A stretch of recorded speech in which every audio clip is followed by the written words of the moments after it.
नमस्ते सबैजनामा। आज चाहिँ हामी विद्यालयबाट लघु भ्रमण जाँदैछौँ नीलकण्ठछमा रहेको भैरवी मन्दिरतिर। यहाँ चाहिँ मिसहरू खाजा बनाउँदै हुनुहुन्छ बिहान।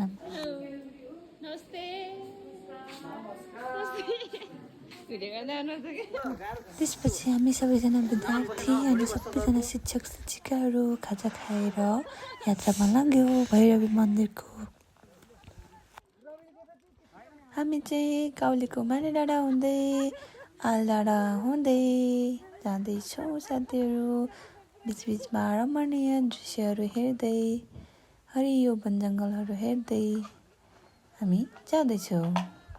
यो चाहिँ तलको दुसिनी गाउँ हो। हाम्रो मिसहरू सरहरू सबै विद्यार्थीहरू चाहिँ रमाइलो गर्दै जाँदैछौँ साथीहरू। यो चाहिँ हरियो जङ्गल, सल्लाह नै सल्लाह भएको जङ्गल है साथीहरू।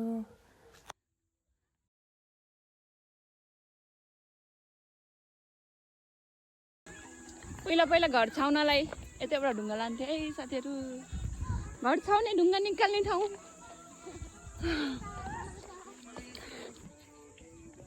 हिँड्नलाई पक्कै पनि गाह्रो भएको थियो, तर यो हरियो वन जङ्गल देख्दा चाहिँ मनमा एकदमै एक किसिमको आनन्द भएको थियो साथीहरू।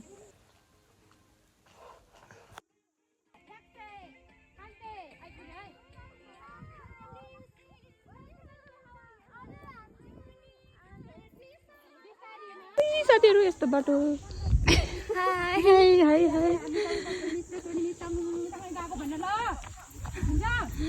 डरलाग्दो बाटो पनि छ साथीहरू।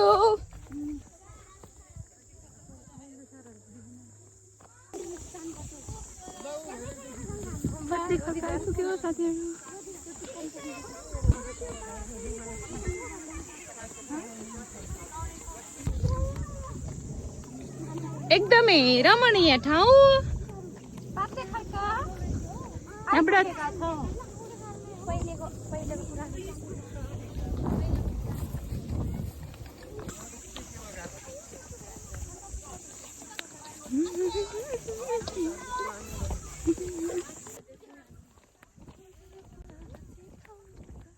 हामी चाहिँ चमेर गुफाको डाँडा हुँदै पातले खड्का आइपुगिसकेका छौँ साथीहरू। एकदमै रमाइलो, एकदमै सुन्दर ठाउँ पातले खड्का आइपुग्यो। त्यहाँबाट पनि हामी कति रमाइलो थियो नि साथीहरू। 10औं पूर्ण विद्यार्थीहरू लाइन लगाएर हिँड्दाखेरि एक किसिमको रमाइलो पनि थियो।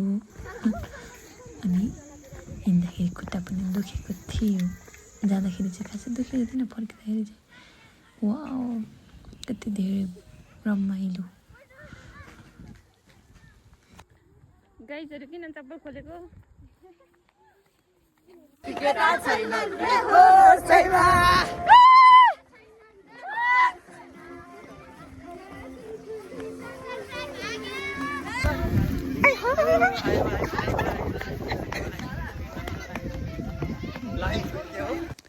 यो चाहिँ पातले खड्कामा रहेको रोदी खरस।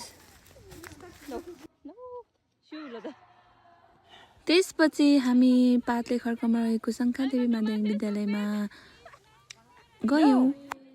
एकछिन अवलोकन गऱ्यौँ अनि त्यहाँबाट हामी भैरवी मन्दिरको यात्रामा लाग्यौँ साथीहरू।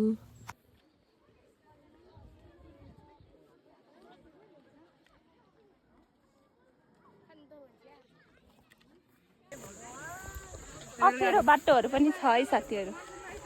शङ्खादेवी विद्यालयबाट पनि करिब 1 घन्टाको यात्रापछि मात्र हामी भैरवी मन्दिर पुगेका थियौँ। वहाँ डाँडामा पुग्नुपर्ने छ है साथीहरू। हामी त्यहाँबाट पनि करिब आधी घन्टा हिँड्नुपर्छ।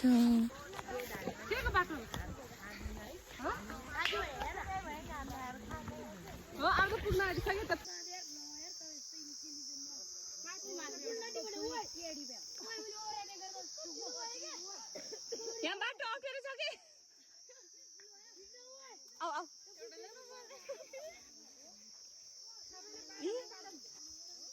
झऱ्यो।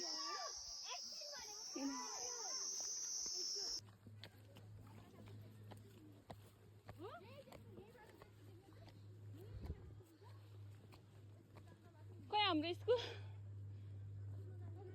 ऊ पङ्दछ डाँडो चाहिँ देख्दो रहेछ ऊ त होइन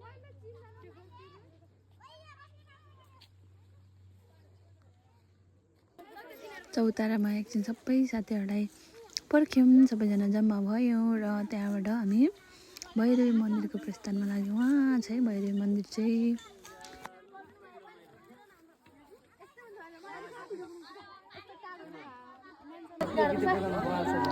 पुरानो धादिङ सुनौलो बजार भैरवी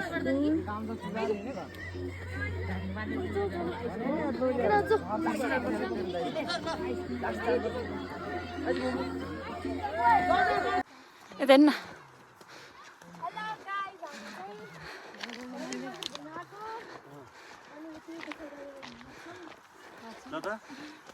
रिपोर्टिङ गर त ल कसरी सक्दै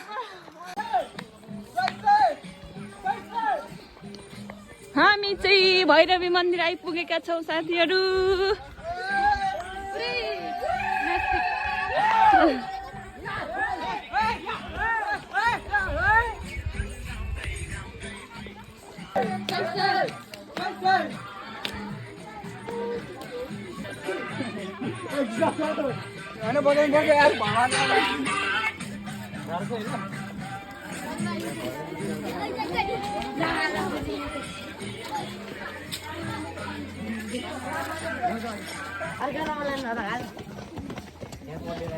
माथि गएर भिडियो गर्नु पर्ने थियो।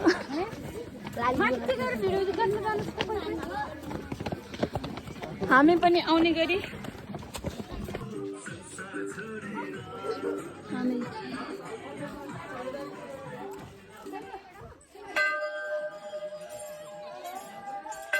हेलो इसु हेलो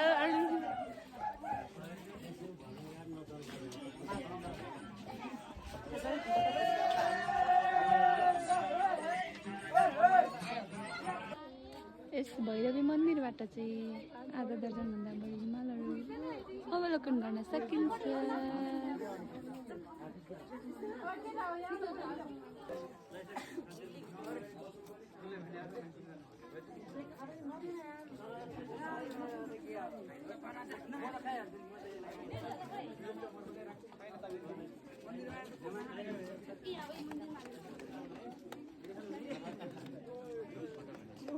कसैले पनि खुट्टातिर चाहिँ फोटो नखिच्नु होला। माथि माथि हो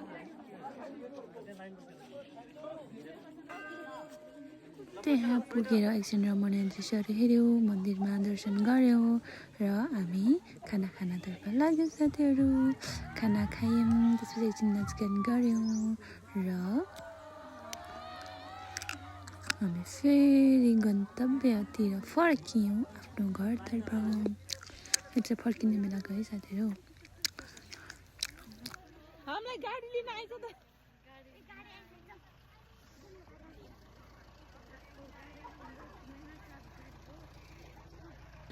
हामी चाहिँ यस्तो जङ्गलको बाटो धाएर आएको हिँड्न नसकिरहेछ।